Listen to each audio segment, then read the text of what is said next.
Welcome to another episode of the Just Fly Performance Podcast. Our guest today is Scott Leech. He is the head strength and conditioning coach at the University of Rhode Island. He oversees football as well as a number of other sports in the department. Scott is a former football captain and he earned academic honors at Springfield College. Agility training for sport goes well beyond doing cones and ladders, and ultimate preparation for athletes involves task-based stimuli that reference specific aspects of what athletes will be encountering in sport itself. On the show today, Scott will be getting into his weekly speed and agility program. He'll be talking about how he integrates more rudimentary speed with task-based perception and reaction speed, and how he combines that with work in the weight room with jump training and the totality of the program. This was an awesome podcast. It was wonderful listening to Scott's adaptation of physical preparation for his athletes, and I know you all will love this episode. Let's get to 404 here with Scott Leech. Scott, welcome to the show. It's awesome to have you here. I'm excited for our conversation today. I'm excited. Thanks. I appreciate being on.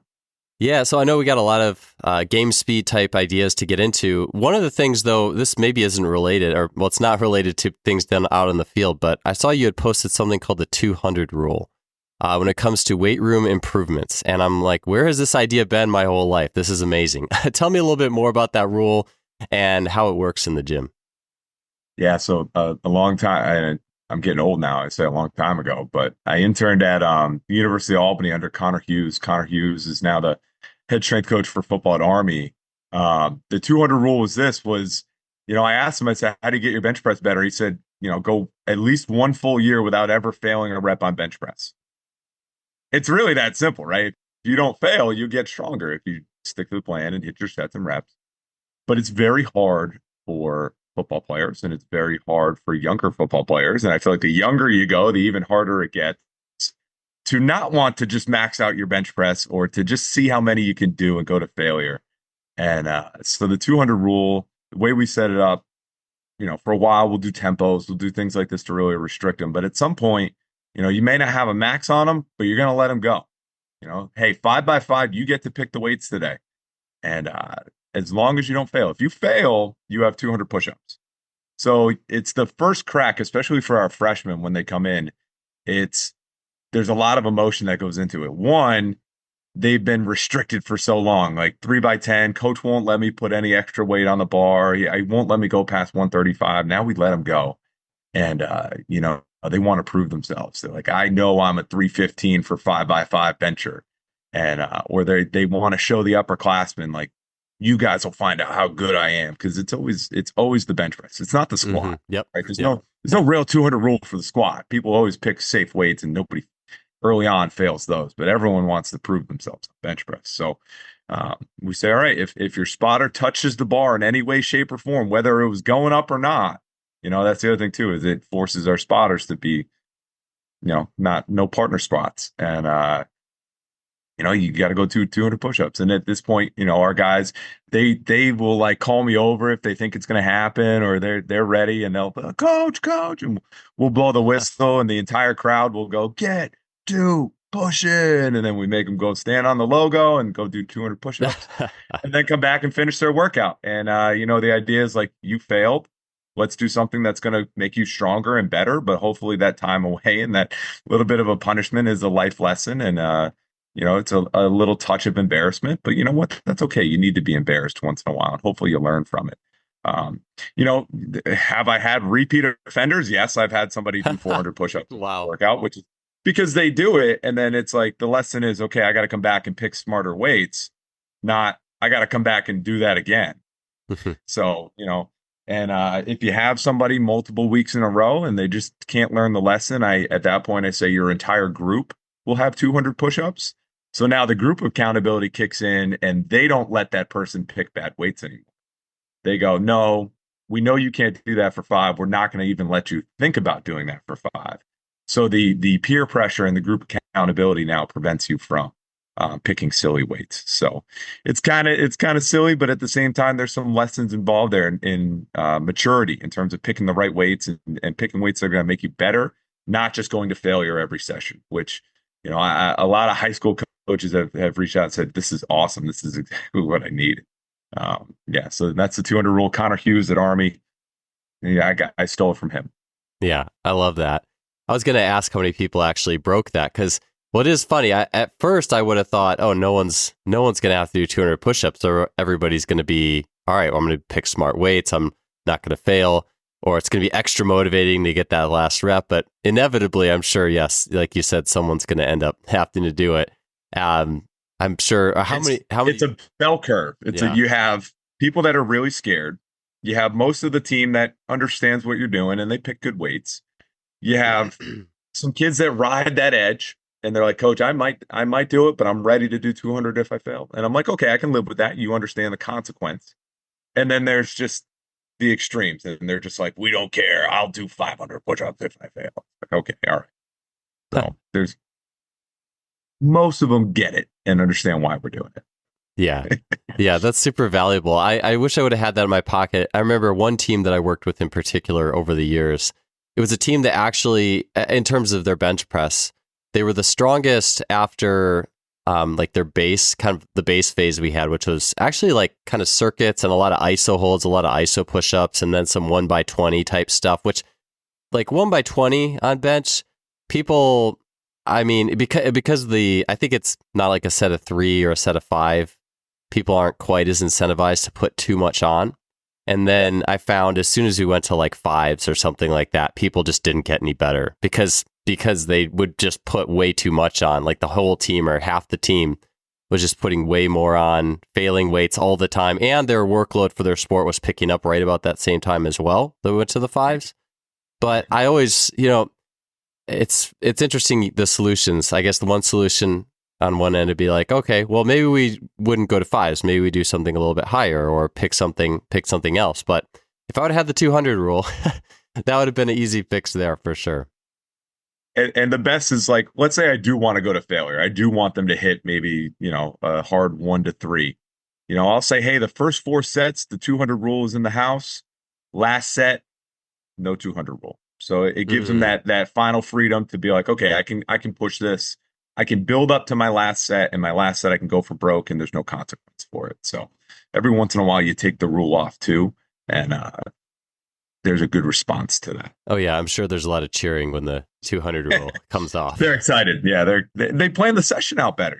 They're thinking about their warm ups and they're thinking about their session better. Yeah, yeah, for sure. I love that. Okay, so I know a lot of what we'll be talking about today is things on the level of game speed and on-field agility training. What have some defining moments been for you and how your approach to game speed has evolved? It's funny. I think about I steal a lot of stuff off social media, but my strength coach, my sophomore year at Springfield College, Greg Carasquillo, he was at Nichols College down south, Nichols State down south. It was him and Joel Reinhardt, and I'm sure you know Joel. And they posted one time that their off season they only chose reactive drills, and it was almost like a challenge to themselves as a staff. I think this was like 2018 or 2017, 2018, something like that back then. And they challenged themselves and said only reactive stuff.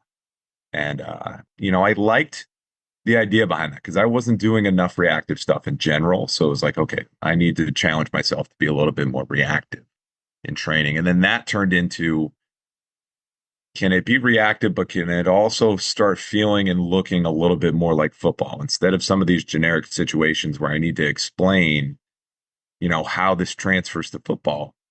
It makes it a little bit easier when it looks like it's a drill they did at practice, right? You say, yeah, I can see how this transfers. So it was a gradual, let's try to be more reactive. Let's try and incorporate more football drills into what we're doing. Part of some of the stuff too is we're getting less and less time to develop them, whether we're talking about off season getting shorter, because we're trying to get our stuff done so we can get into spring ball and get spring ball done so that we can get ready for a transfer portal. So our total timeline is shrinking a little bit. And then just the development of these kids now is you're getting people on a 1-year deal. You're getting a grad transfer, or you're getting somebody who may only be there for 1 or 2 years. And you kind of need to get them up to speed. And the expectation is we're getting them in there sooner. It's not, at least in college football, it's turning less and less into developing somebody and they don't play until their junior or senior year. if they've been here for 2 years and they haven't played, there's a strong chance now that they might transfer to try and go get more playing time. So the drills you do and the things you do in the off season, you're trying to find more and more ways to transfer and make a more immediate impact. And don't get me wrong, I think there's a lot of value in developing kind of the raw outputs, right? Acceleration and max velocity and the raw skills. But you also need to continually kind of work on the fine-tuned or the sport specific, or however you want to say it. Those skills need to get worked on just as much. Because if they're not getting better at those things in the off season, it doesn't help your case when they get back into playing sport. I like to think of it as acceleration, strength training, power development. That's all improving the car or the vehicle. And then the game specific stuff is improving the driver. And if all you do is work on the car and then you put the driver back in the car and you put him on the racetrack and say, all right, here's a new car, go work, go do your stuff. There's a learning curve there. But if you can improve the vehicle and improve the driver at the same time, hopefully when you put them back on the racetrack, they're both a little bit better. Yeah. Yeah. I like that analogy. Scott, so in terms of, you mentioned being inspired or by the idea of all the work we do on the field, it's all reactive. It's all, like task based or task oriented. What is your ratio of now of that? So like let's just say linear acceleration work or a max speed run or something like that, versus, or if it's a conditioning run of any sort, versus stuff that's reactive. Where are you at with that and how you lay out your work? So it all depends on time of the year. I would say in the off season, it's probably more a 2-to-1 ratio of development to application. So, example, if we have an acceleration day, we might have, something technical, whether it's resisted sprinting or some sort of drill to hammer home, maybe, band resisted starts or whatever it may be, or plyometrics. Maybe it's a horizontal plyo that we feel like pairs well. So there's something there for that. And then there's the actual application or the actual acceleration drill itself, which might be timed accelerations. It might be contrast sprints or something like that. And then there's one application drill, and that's your kind of football, your game speed, whatever it is. But that drill, hopefully the dominant strategy to win that drill is acceleration, right? So it's usually a race and chase type of drill. Either we're racing each other to something or we're chasing each other trying to get a tag. But if you don't accelerate, you probably won't win the drill or you won't have a chance in it. So that's the idea there. On a max V day, the priority is probably on max V, so we won't do a ton of. If we do an application drill, it might be a very low intensity application drill. It might be we usually will pair it with vertical jumping, so don't be surprised if we do like a jump ball battle or something like that, where they both have to collide and go up, and try and keep it a little bit more. I don't want to fatigue them going into their max velocity sprint, because we're usually rotating, because we train either half the team at one time or train the whole team at one time. So you got to kind of logistically manage that and try not to gas the kids out that are going to go to the max velocity station next. So being smart there. And then a change of direction day, it's off season. It's usually a technical drill, and then it's an actual drill itself where it's, your 5-10-5s or, some sort of box drill or something like that. And then change of direction application is usually some sort of, it's got to have a lateral feel or flavor to it, but that can be a lot more open and reactive environment. So that's usually a create and close space drill. So can you create space and get open? Can you close the space as a defender? And then in the summer, what we just do is we usually we'll have those things still in place, but on our conditioning days, we'll start with 3 stations. One might be contact prep, one might be a create and close space, and then one might be a race and chase type situation. We'll do those first, kind of to get the juices flowing and get some high intensity sprinting in. And then we can get into if we need to backfill with tempo runs or we need to backfill with position specific tempo work, or we can backfill our conditioning with that from there. But we like to start with as much of that high intensity competitiveness and that as our conditioning base, and then we can backfill with what we need. So off season, it's more, we still do the teaching stuff. We still do a lot of the, your PAL principles and things like that. And then as we get closer and closer to the season, then we're trying to find ways to incorporate even more of those reactive drills, the create and close space, the race and chase, and even more contact prep stuff too. Yeah. With so in terms of like potentiation, because the competitive stuff's always like such a great potentiator. I could see like after doing all the things in those 3 stations, and then if you have to backfill with some tempo that's not like too crazy, you probably at least at first that those strides probably feel easy. Like I feel good, I feel ready to go. So but you were mentioning early on, like early on, it's like the drill first, like or the rudiment first, and then apply it. But later you kind of flip flop it, or it just moves from teaching into almost pure competitive. And then if you need to add volume, you could tack something on the end. Yeah, so it's more your off season, right? We come back in January and February. It's very, let's start with teaching. Let's start with sled marches. Let's start with some of those things. And we'll put a small game in there just to space things out and rotate our stations. But maybe as we go on, we don't need to focus on, resist or sled marches. We can get into something like, okay, this is going to be contrast sprints over here. And on the other side of the field, if you're not doing that, we're coming over here and we're doing this race and chase drill. And the idea is, maybe the race and chase drill can get you ready to race over there with the chain sprints, or the chain sprints. Hey, we worked on acceleration. We worked on getting out and, a great dominant 3 first steps, getting as much ground as possible. That strategy is going to help you win this drill right here. If you don't accelerate off the line, you're either going to get caught or you're not going to catch this person. So we are always trying to make sure that, we're talking about acceleration, but then also explain that that is a skill that's going to help you win. So let's try and actively work on that, and let's try and bring, it's not just a game. Let's also let's think about it a little bit more, and how can we win the game? Yeah. Yeah, I know one thing I was thinking of as you were talking is I like the idea of skills evolving as you move. It's not just moving to more intensity, it's also moving to more complexity. And I think that's the thing that even in track and field, even in just a pure linear sprint, I still like the idea of like a level of richness, adding a level of richness to what you're doing as you go forward, and not only having like an intensity button. And that's where, being able to take it from teaching and basic acceleration or change of direction into full out gameplay, not just, hey, we're going to teach acceleration, then we're going to go into sprints. That's the end goal. It's like, no, it's something that's like a tree. It's like it gets more complex throughout the season as you go along. And I see that sometimes with the high school coaches that I work with is, they see it might be a 1v1 tag game, right? We both are going to go around a cone, and then the defender has to tag the offensive player, and they see the drill on social media, and that's all they see. It's like, oh, that looks like a good drill. But in my head, there's more to it than that. It's, what are the entry points for the offensive person and the defensive person? Is it a static start, or are they shuffling and then starting the drill? Because there are a lot of times when you're on the field and you don't start from a static position. So there's that. What happens when you add obstacles into the situation, right? So now you're using maybe a trash can as a defender, or as a pretend offensive lineman, right? And now you're using that to set yourself up. And depending on the angle that you come in at, and depending on who you go against. So we talk about that a lot too, is know the person that you're about to go against. If they're an offensive person and they are a speedster and that's their dominant strategy, know that they're probably not going to use that trash can to set you up. They're probably going to try and beat you with speed. So what strategy you take as a defender and what angles you take should change.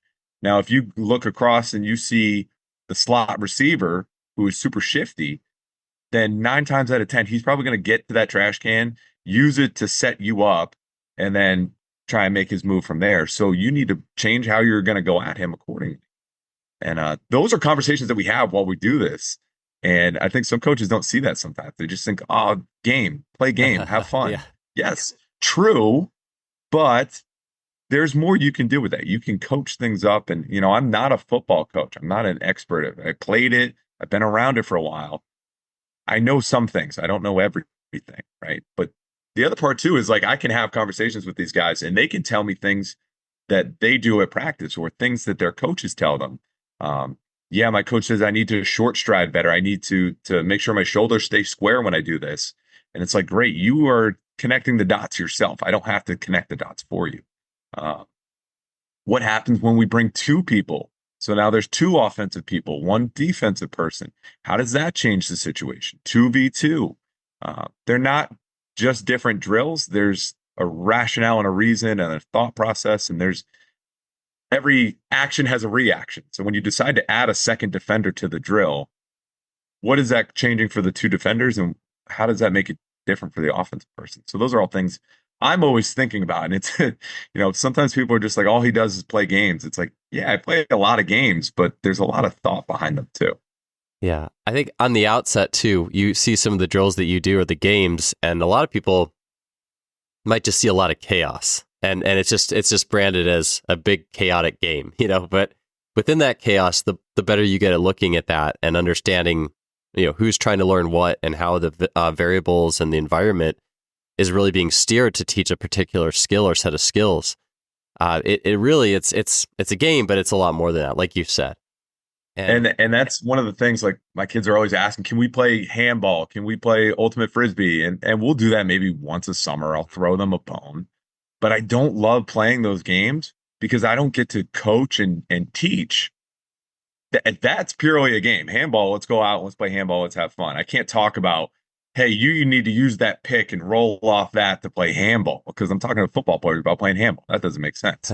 But if I give them a drill that looks like football, then we can talk about things. And so the small-sided stuff has worked out better for me than some of the bigger stuff, like, yeah, just warm the kids up by playing handball or ultimate frisbee. Like, yeah, don't get me wrong, games are fun. Games are a great way to warm up, but I don't get to do a lot during that. I don't think the kids learn as much as when you can put them in a little bit more of an educational, short-sided or small-sided drill.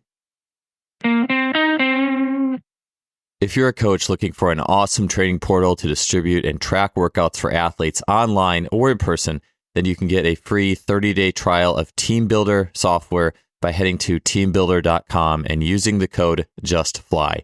See what Team Builder can do for you and sign up for that free trial today using the code JUSTFLY. Today's podcast is sponsored by the Plyomat. The Plyomat is not only an incredible vertical jump and reactive strength index testing device, but it also is an incredible training device. The Plyomat not only allows single response jumps, but also the chaining of multiple mats together. So you can use it for bounding, multiple series of hurdle hops. You can get not only height, but reactive strength for a multi-jump situation. It's an incredible, again, testing and training tool, and you can learn more at plyomat.net. Yeah, each of those things has it's almost like a different benefit bucket for the athlete. Like a game, if you're a football player, a game like ultimate frisbee, its benefit is more just fun. And whatever basic physical activities you get or benefits you get by playing a game, and it's better warm up quite often or most of the time than other things. But it's more like like the Soviets would say, it's for psychological, relaxation. They play a game versus, hey, no, here's a game that it's specific. It has things you're going to learn that are exactly what you need for your sport. So I know, Scott, you have, I believe you've talked about 3 different, and I think you've mentioned them already, but 3 main training days or types of training days for your athletes in terms of on-field speed with different emphases. Could you go through those emphases and talk a little bit about what the purpose of each day is, and then that'll be some grounds for us to chat about what goes into each specific type of training day. So in a perfect world, let's say I can get 3 high CNS days in a week. That's always the goal. I constantly go back and forth and be like, should we go back to a 4-day model? Part of me is like, yeah, we should, maybe there's a chance we should go back to a 4-day model. But the other part of me is like, what are they going to do on that off day? Half of them are going to come in, and then the other half are going to do nothing. And then it's a ramp up back into another hard day. So I don't know. I keep it at a 5-day, 3 hard days on there, Monday, Wednesday, Friday, CNS wise. And, the expectation is you'd be ready to go for those. That being said, I always put acceleration on Monday. I know a lot of people will do max V on Monday coming off the weekend. I've tried it, and it's just, I have seen better results of ramping into the week than starting the week off, assuming that, that's the freshest they're going to be. And it's just, I haven't seen it. I have always used as acceleration as a let's get the weekend out of us. Let's get back into it. So we'll do an acceleration. We'll do usually horizontal plyos on that day, and we'll also if we're lifting as well, it's usually single leg emphasis on that day. Again, a little bit lower on the demand list for CNS, but still CNS intensive. And usually the guys will come back feeling better than when they walked in. And they're like, I needed this. This is good work, but it wasn't crushing, and it sets us up for Wednesday. And our guys know that there's, Wednesday we do a couple things. We run fast, we jump high, we squat heavy, and we get paid. And we make it's an attitude and it's a mindset. And, we're bringing lasers out on Wednesday. We're bringing jump mats out on Wednesday. You got back squats probably on the menu. And, if you're not a back squat guy, whatever, front squat, whatever it is, we got 10 different variations going on during lift. But something heavy is going down on Wednesday. And so usually it's just that. Let's focus on top speed. Let's focus on, we'll do a ton of like ankle jumps and extensive plyos on that day as well. We'll do isometric work as well, just to kind of prime the system, get ready for a good max V. And then like max isometric work or like what's the isometric work look like? So we'll do like spring ankle complex and stuff like that those days. So we'll do spring ankle. We'll do some pogos and things like that. Just kind of get the system without taxing them too much. Again, because we're usually I'm not going to rip 50 guys through the lasers. It just, it'd take us logistically, it would take us forever. It's easier to do, 3 groups of 15 and rotate through that way. So we'll do that, and then we'll get in there. We'll get into our lift, and then Friday is usually a change of direction day, and so it's got to have some sort of change of direction feel to it. And that's usually it's our grab bag of like whatever else we got left that week. So it might be hand supported split squats. It might be front squats for maybe a younger developmental guy. So we fit all that in there. And then if we're going to do, like I said, if we're going to do conditioning, that's usually on Tuesday and Thursday. It might be early on. It might be pre-programmed drills. It might be kind of we'll set cones up. There'll be some kind of programmed cone drills. And as we get into more and more in the summer, we'll progress. We'll take some of that stuff out and try and fill it in with more of the create enclosed space, race and chase, contact prep, football specific type stuff. And we'll go from there. But those are the big 3. And then if we can't fit 3 high days in, then we just kind of wiggle some things around. I'm okay with doing some change of direction with acceleration on a Monday. I'm okay with, mixing qualities. It's not the end of the world. It's not the end of the world if you have something a little bit lateral on your acceleration day, or it's curved sprints. Like, where does that fit in? Yeah. I'm okay with it fitting in anywhere, really, because nothing is ever just a straight line, linear or lateral. So that's kind of the template. And then it figures itself out from there. Yeah. It's kind of cool too. Like I mentioned with the complexity piece, you have an Excel day, but it could be a lot of different days. It could be like Excel plus curvilinear, Excel plus a little bit of change of direction. And even I'm sure like that little flavor, that little change of flavor could offer something that's helpful to that day versus if it was straight linear every time and it was only the sets and reps or the volumes that changed or things like that. I'm very loose with the script. I have the template in place, and then it's, what am I seeing, or what more can we do? How can we still hit our volume numbers that we're trying to hit for that week? But put a little bit of a different wrinkle in it. If we've been doing race and chase, and we want to switch it and do maybe a race and chase on a curve, who's to say we can't do that? Yeah. So in terms of the Excel day, and I totally agree, by the way, coming off of like the weekend, yeah, if you look at it purely, well, what's the most intense day? Excel max V. Well, let's do that on Monday. Well, it's like, well, the body after Sunday is probably a little bit rusty in the sense of being ready to fire that one up. And I always just think about, Excel is such a good, like Pat Davidson talks about, like it's a spectrum. You have everything from step 0 all the way to however far you're going, 15, 20, 30, and you get that whole spectrum. It's like a spectrum of calibration. And so I think that's such a great way to come in with that. But so like within the Excel day, you said you have like race and chase. Like tell me a little bit about some of your favorite setups, favorite formats for Excel work to take regular Excel work into something that's perceptive and reactive, and also applicable to situations in football. Yeah. So, I mean, without looking at any of my notes or anything, just thinking about top of my head, um, what are variables that you can change, and what wrinkles can you put into a drill? So, start with just your race and chase, and then it can be you both are going to go on the go call. So it's auditory, it's on me. Next level might be hand reaction. So now you're visually tracking, and those are kind of like, yeah, it's reaction, but those are very basic, rudimentary. We'll change position. So are we going to go maybe out of a 2-point stance, a push-up sprint, um, half kneeling? We love half kneeling to get out and change direction there. So can you change the starting position? Maybe one person is forward, one person's backwards, right? So we're trying to give an advantage or a disadvantage to certain guys. That's one way to make the drill a little bit harder. Um, I'm going to give you an extra 3-yard head start, but you're going to start backwards. So you have to flip your hips, turn and go. So now there's a hip flip that we're teaching in there that we can talk about.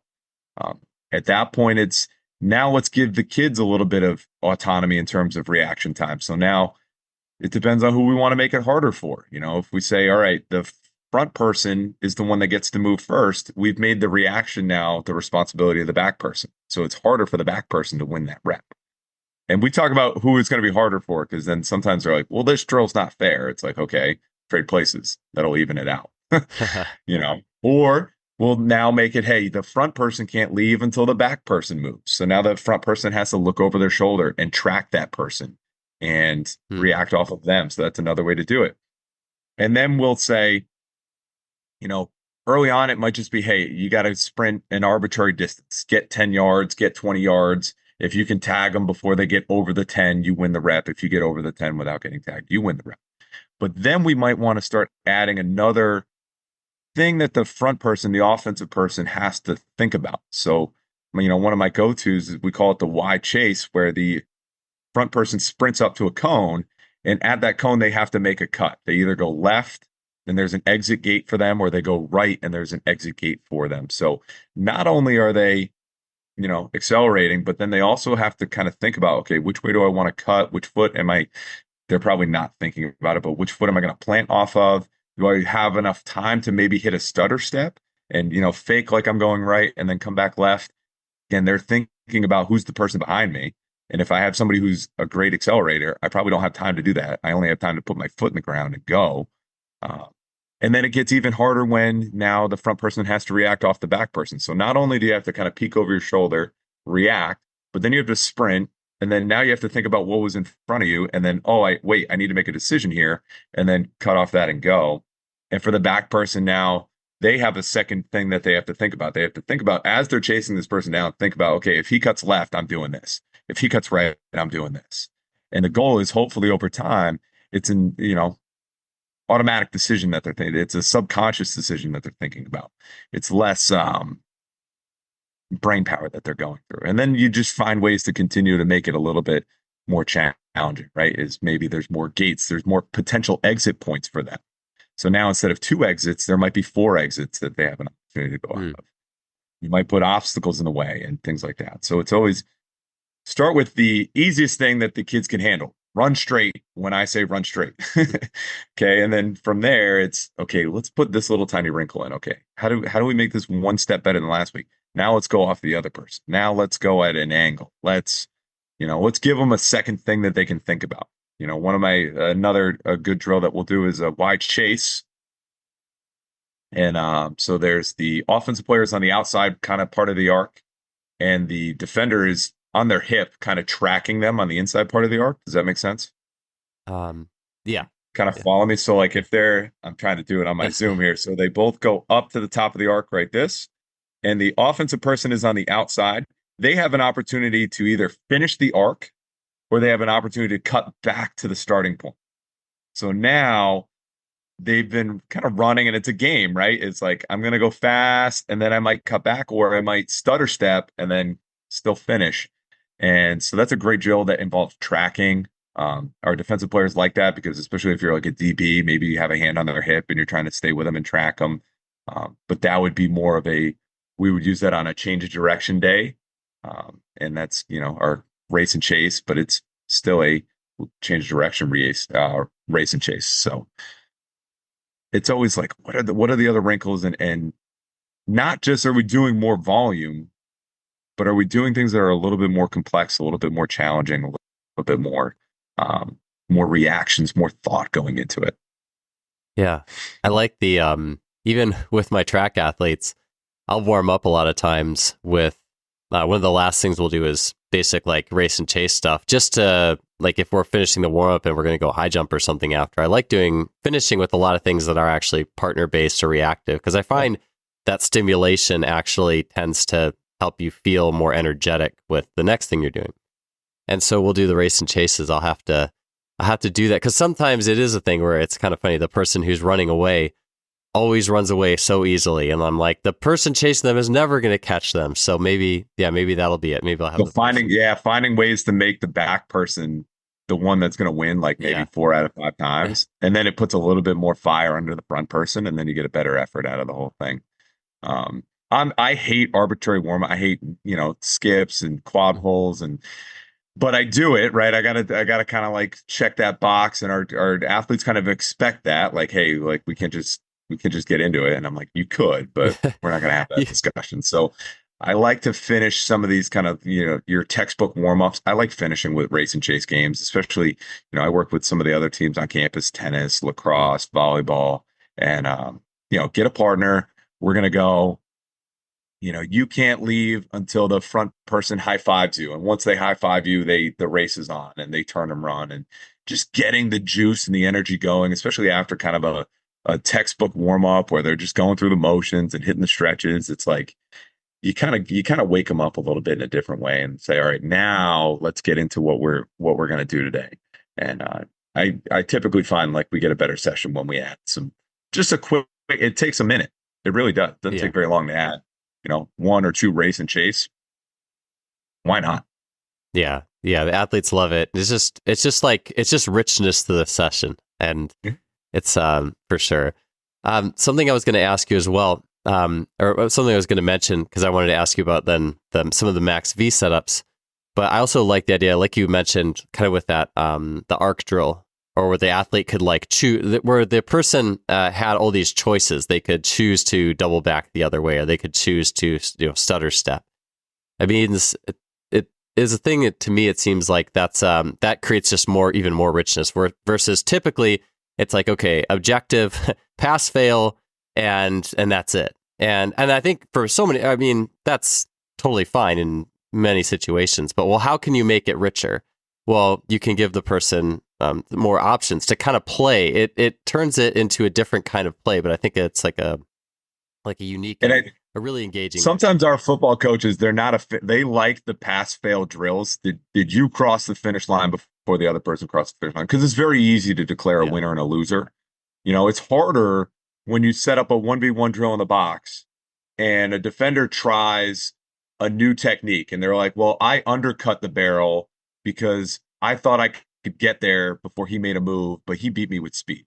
And it's like, he lost, but at least he's trying something new. And he's exactly. Actively, there's so much more value than doing that than just dogging somebody and saying, hey, let's do an L drill, and you won it and you lost it. That's just output, and some of that stuff is genetically limited. I'm never going to beat any of our guys on the team. They're all Division I athletes and I'm not.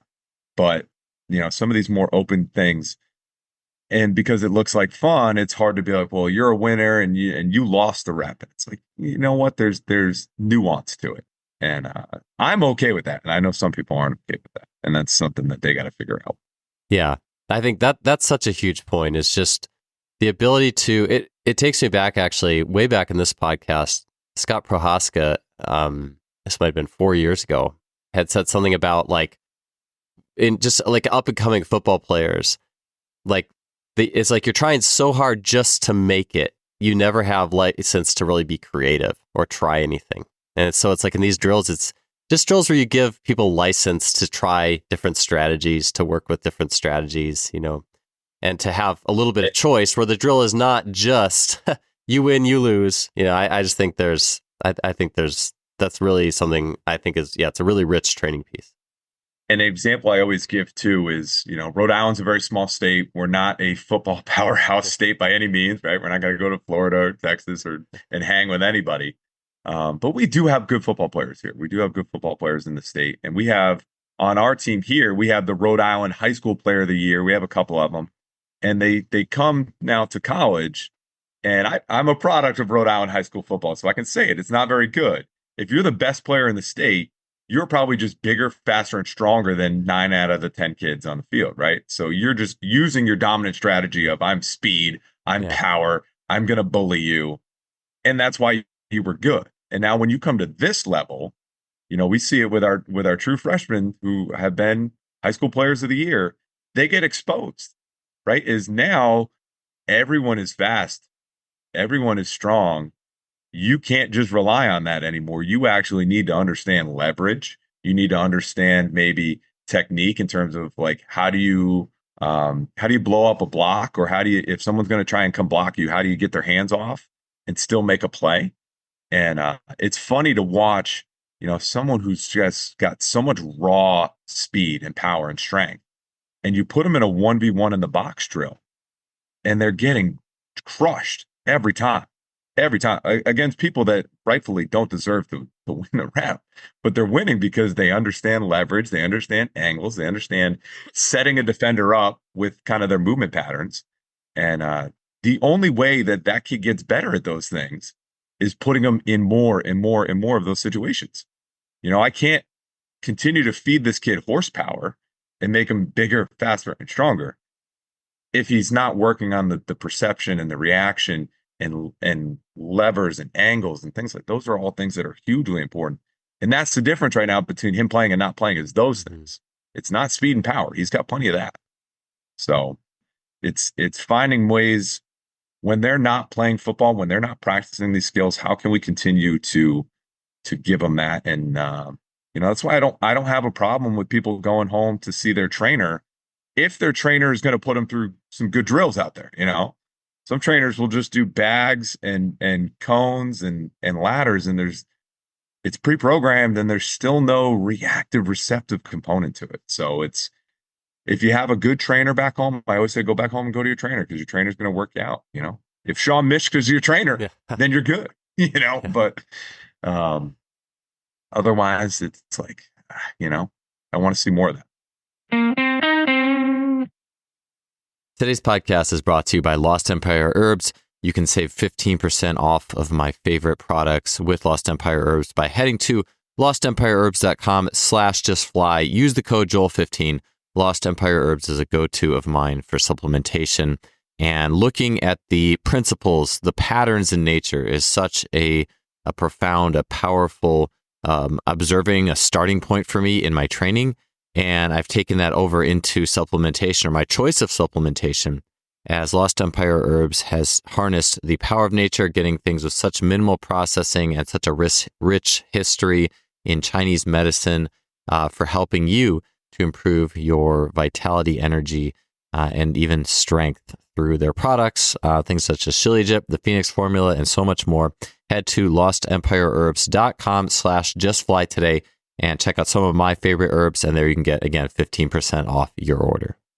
Yeah, it's definitely probably pretty rare for the trainer to really embrace a lot of those principles. But I guess it depends too if it's like if it's a one-on-one type situation versus like a group of people or something like that. So I wanted to ask you as well, the acceleration day, obviously, and then you have the Max V and the COD day. So tell me a little bit about the Max V day, and then what type of game applications do you have there? The Max V day is the day where I'm the least or the most insecure about, and I try and keep it so simple. Like, let's just do some things that get us feeling bouncy and get us feeling good, right? So that's why we're doing some light plyos, and we're doing spring ankle complex, and then for a while I was building up to our 10-yard fly. Our 10-yard fly is kind of the gold standard. We have our 20-mile-an-hour club, and we have our leaderboards and all that. And I used to just first week was like 10-yard build, 10-yard fly.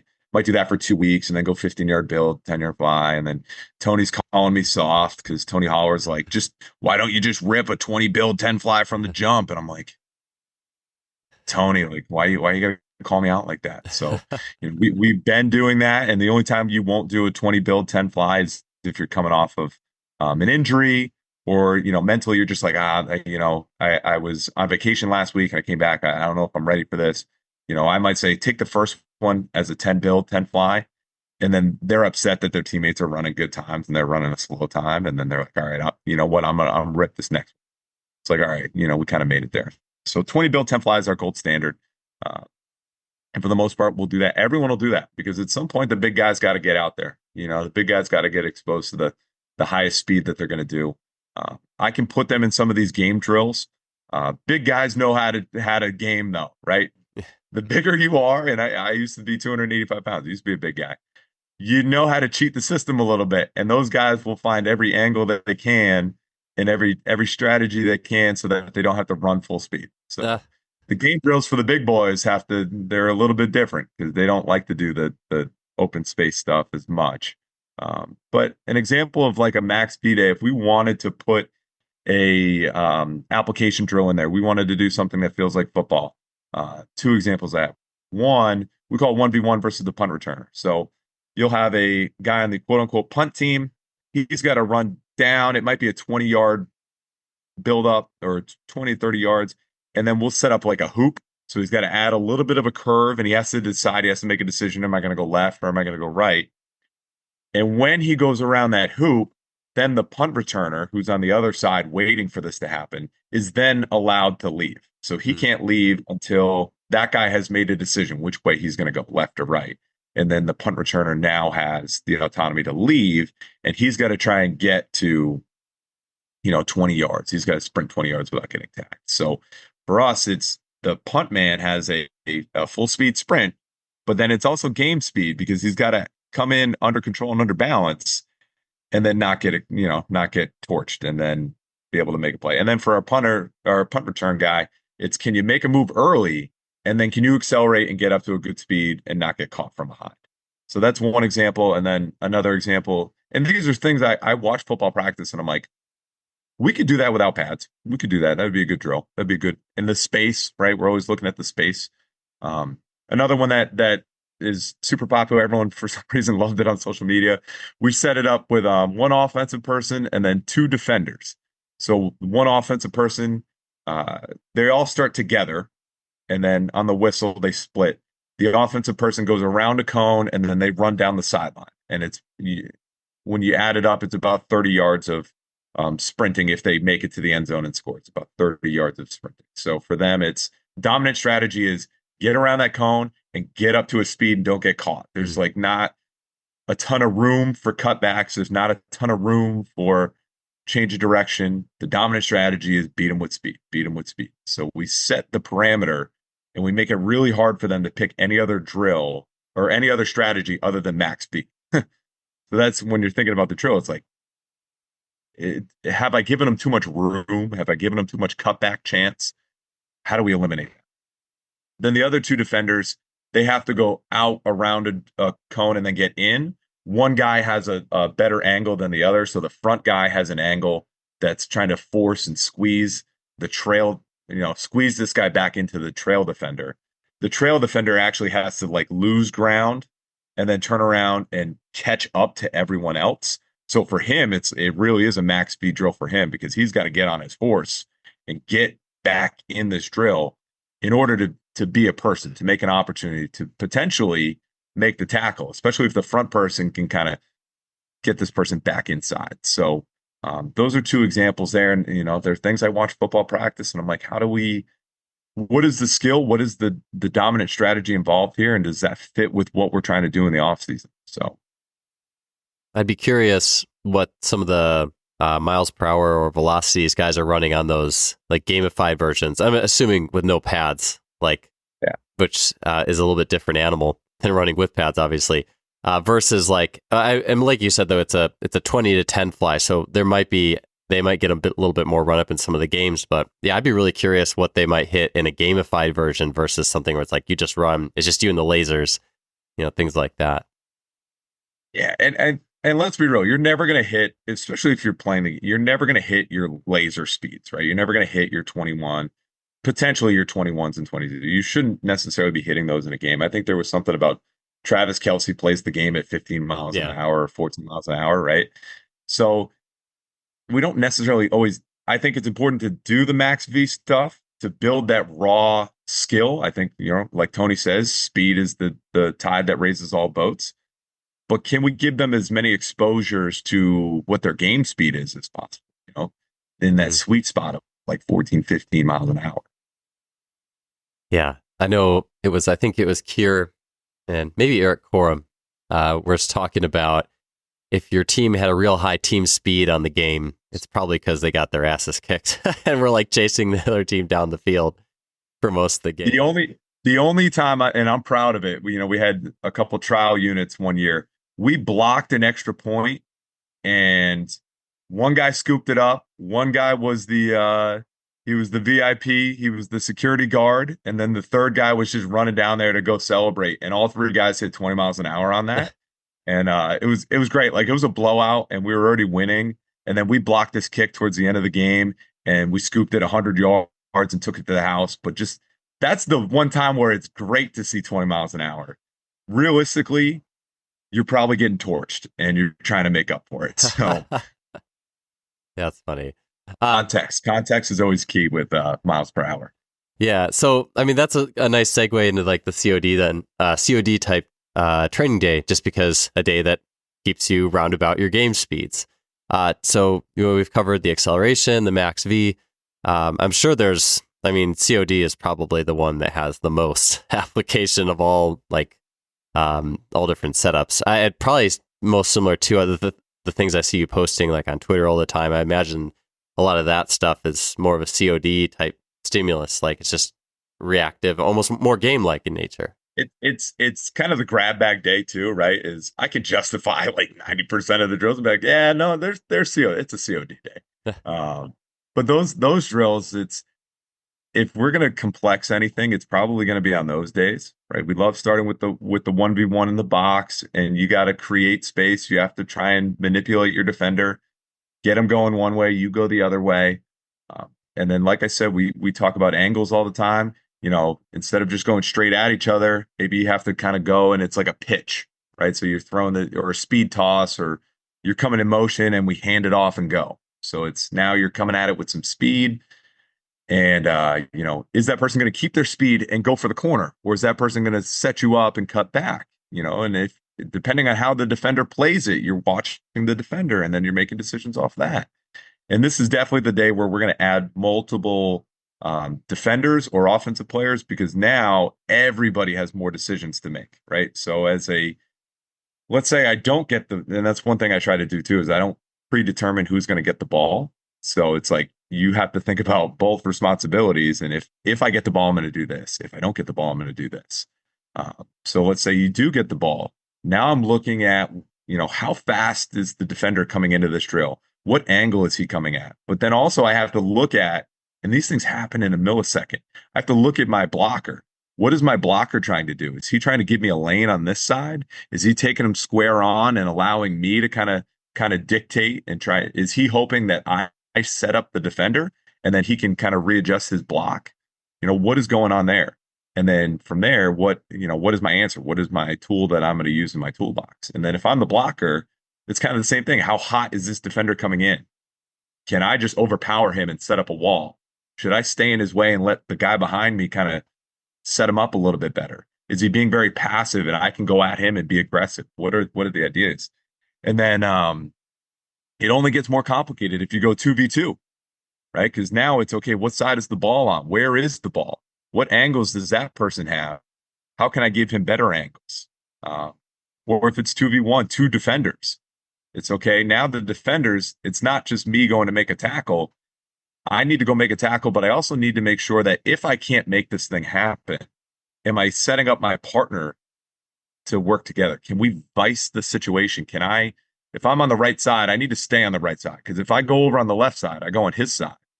Now the right side's wide open. So things like that are all happening. And I think the thing I love about these drills is that there's so many things to think about, but it happens in a second. And it's so fun to just sit there after and talk about it. And that's the great thing is like, you just, all right, 2 new guys, get in there.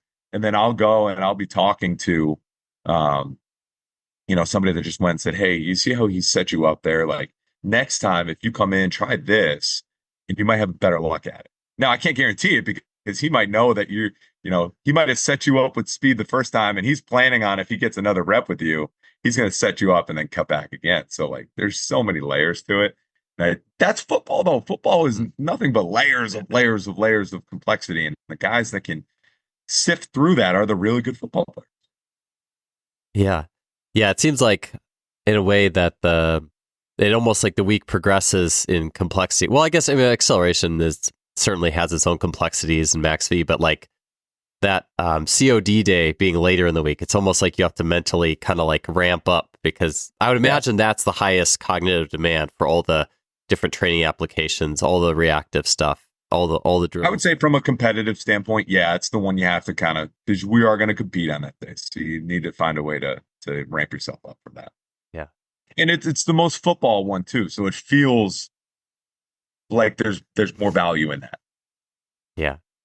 Any favorite drills? I know there's, like you said, there's like all sorts of them, throwing different ones in, taking them out. But is there any favorite movement or drills or setups or constraints you've been working with recently on that change of direction day that you want to share? It's always it's the 1v1 in the box is the go-to standard, right? So 2 guys in the middle, back to back. We blow the whistle. You got to go either to the opposite side and then turn around. Sometimes we like to do it off an angle, so you got to go to a corner, go around the corner, and get back in the drill. And then from there, it's can you score and can you tag the guy before they score? And early off season, we condense the space, so we limit the strategies involved. And then as the offseason goes on, that might be a 7-yard box, a 10-yard box, and then it might turn into a very wide box, right? So it's more like you might have from hash to sideline, which is going to allow for like different strategies of can I just win with speed, or it might be a very like a big box, but then there's obstacles in the way. So now the dominant strategy is probably more setup and change direction and cut base. So it's fun because there's so many different wrinkles, and that's the basis. 1v1 in the box, and then what do we progress? What do we change from there? I would say that's kind of the go-to. Nice. Yeah, like that like home base almost. That can almost like, I think sometimes like there's these anchors, especially with complex things. It's nice to have like almost anchors that your mind can kind of like wrap or build other things off of. And it's funny, I'm always encouraging our guys to do extra work and talk to your sport coach and talk to your position coach about drills you can do. And it's never reactive stuff like that. It's always, okay, I can work on my hands. I can work on my first step. I can work on this shuffle pattern. And, it's like, I need to give them this reactionary, visionary component because they're not doing enough of it. And it's something that like intuitively, you don't think about doing that drill on your own. If our kids are doing extra work in the afternoon in summer, like they're not thinking, hey, let's go 1v1 in the box right now. It's like, that's the special thing about being in team training though. I know for me, like I probably spent way too much time, my team sport was basketball, way too much time working on skills and not nearly enough working on all those other nuances of actually playing against people in different, constraints or setups and things like that would have really made me a lot better. So I think part of it can be taxing. That is a thing, right? Is if, you say for a summer, you're a basketball player and you say, all right, I'm only doing 1v1 drills with you. And you set up a bunch of different parameters like, hey, we're going to take 10 possessions each off the low post. And then, we're going to take 10 possessions. We're going to put a chair at the elbow, and, that's a screen. And then I'm going to come off the screen. Like, you could do that. I think that would be, one, tremendously beneficial, but two, it'd be, I think, a little more taxing than a self-paced, self-regulated, hey, I'm by myself. I'm going to work on this dribble around this chair into this finish. And I'm going to practice that 10 times to know that I got better at those specific things. So there's pros and cons. Yeah, for sure.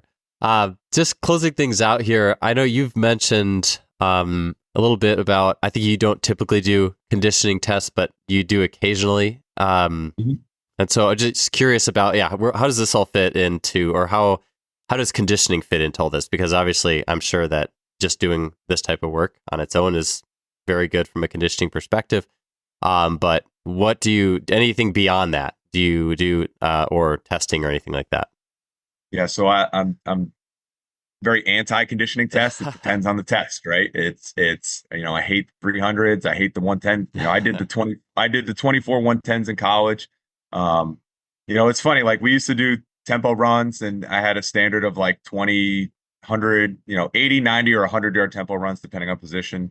And we started getting rid of the test because one, it's like it's not football, so it doesn't matter. Two, it annoyed me that like pass or fail, the next day they were at practice. So it's like, what was the consequence? There was no consequence for it, other than it made me look bad. Oh, that guy didn't work hard this summer. It's like, really, like on this arbitrary test, like what are we doing? But if I were to do a conditioning test, and there was a lot of pushback to do one this year, so we said, all right, let's do the tribe test, and I explained it to him, and it very fits with what I believe in. Right, is high intensity. You got 12 sprints, 5 seconds on, 25 seconds off. Kier's test is simple. And the big thing for me too is it's very objective based. It's very numbers based. And I can tell our kids exactly how I can rank every kid on the team. I can rank every position.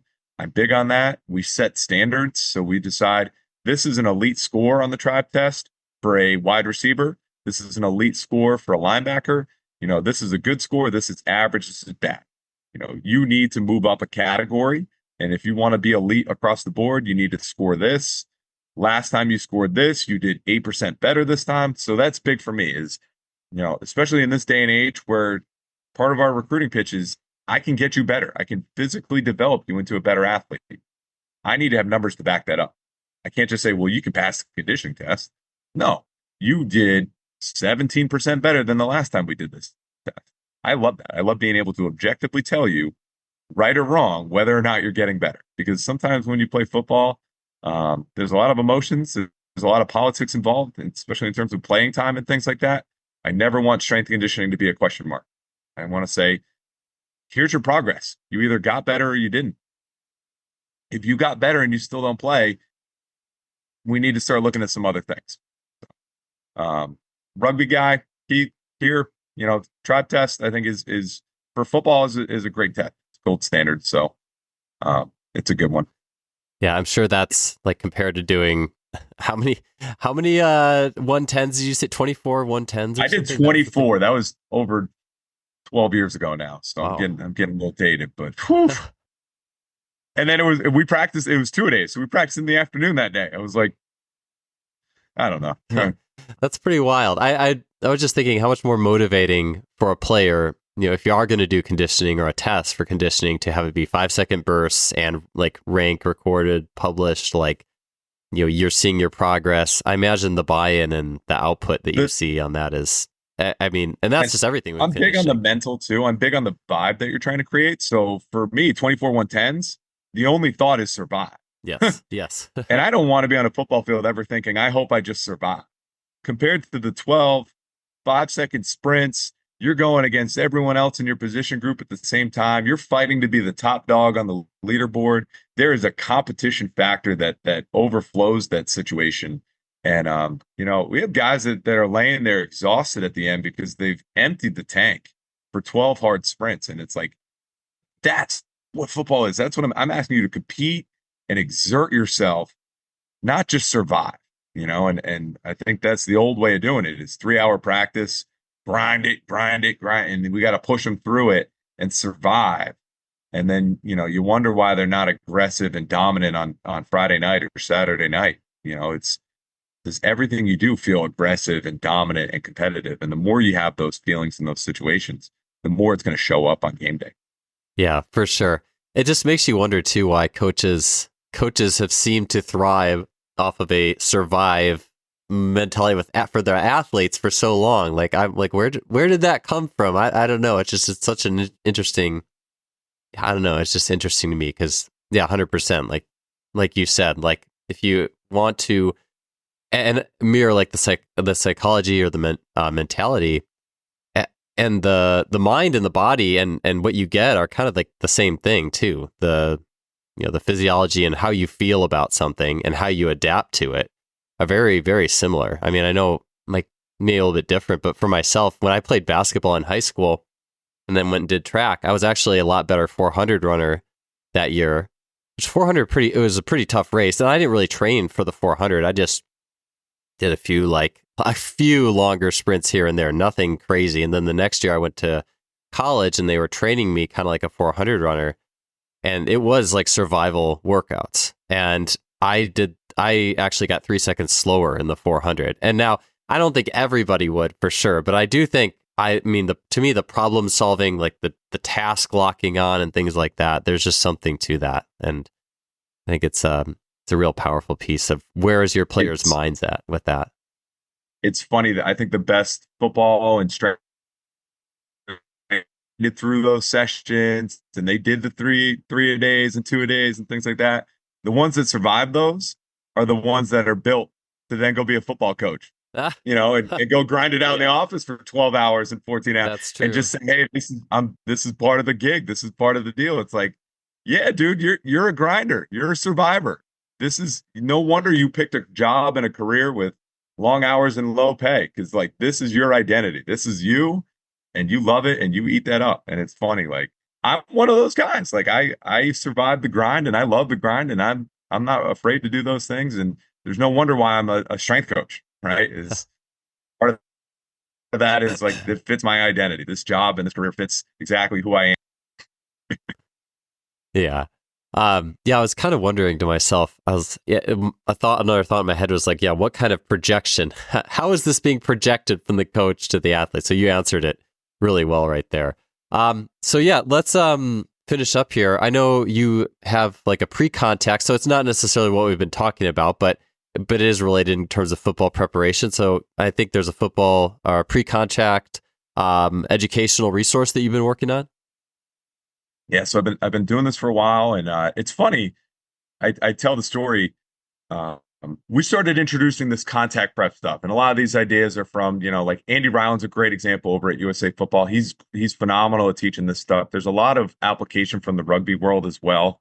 But back in 2020, we started adding it into our off season. The idea being you can't go from Thanksgiving, and in college you go from Thanksgiving-ish to spring break, and then you start your spring practice. You can't go that entire time without being physical. You can't collide, rough house, if you want to call it that. You need to have there's skills involved in being in close quarters, close proximity. Football, there's a lot of that.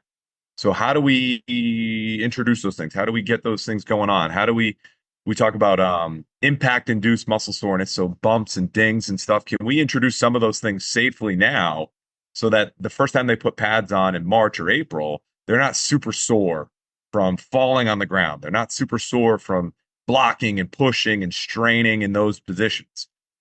You can lift all the weights in the world sometimes, and I use this example. You can lift all the weights in the world, but there's guys that when you ask them to then push a body, they're not good at pushing a body around. And you're like, dude, you're a 400-pound bencher. How do you not move this kid? So there's some transfer. There's some transfer in these contact prep things. So we started this in 2020 in January, and then everyone said no more contact. They said you got to keep 6 feet, right? So the contact prep disappeared. And it was funny, like we came back from COVID and all that, and that was a big chunk of time that we weren't getting physical. We weren't colliding. We weren't getting in other people's personal space. So it's a skill you need to incorporate. And I've had a lot of coaches ask, how do we do these things? And another guy who's phenomenal at it is Kurt Hester. He puts a lot of stuff out there with contact prep. And I just wanted to put something together to teach, whether it's a college strength coach, a high school strength coach, or even, it's a football coach or a rugby coach or somebody that is in charge of these things, and they may not be an expert in it. So how do you safely teach an athlete to, whether it's like rolling and crawling and falling, and then progress that into some partner drills, whether it's, partner bear position pushes and pulls, or we like to do shoulder to shoulder and hip to hip isometrics. Start with those things. And then can we progress it to something a little bit more competitive later on? We have examples like you hug a med ball, so that clamping and squeezing, and part of a tackle is you have to clamp and squeeze and finish, and can't let that person go. You hug a med ball, and then the other person's trying to rip that med ball out of your hands, and you're trying to maintain good posture and good positions and things like that. And we also will use it as a conditioning component, especially for our big guys, our offensive line, our defensive line. Everybody benefits from it, but those guys in particular, that is the thing that exhausts them. That is the thing that makes them sore, is moving another body, pushing another human around. I don't always think wrestling practice is the answer, but I think there is some, depending on your school and your setup, I think there is some transfer from wrestling back to football. So it's all of that kind of combined in one course that hopefully can teach you how to introduce these things safely, and progress them over time, just like we talked about today with a lot of the race and chase and type drills. How do you make it a little bit harder? How do you make it a little bit more competitive? How do you make it a little bit more physically demanding? Start with the easier drills and progress from there. And I talk a lot in the course as well about maturity and teaching, especially high school kids, how to be a good partner, because it is roughhousing and it can get sloppy really quickly. And I think that scares some coaches away. I don't want somebody to get hurt doing contact prep, so we don't go near each other in the offseason.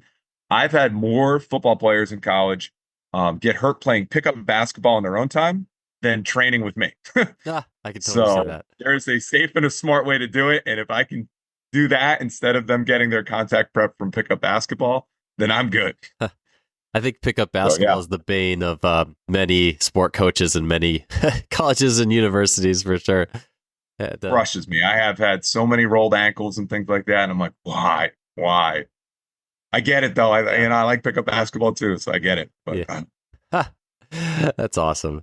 So if people want to find that course or learn more about you, is there a place that they can go and learn more? Can we put the link in the show notes or something like that? Is that the easiest way? And then I have it on my social media as well. So if you look up my name and try and find me on Twitter or Instagram, it'll probably be pretty easy to find.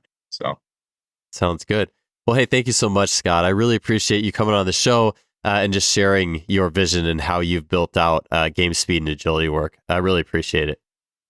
Thanks for having me. This is great.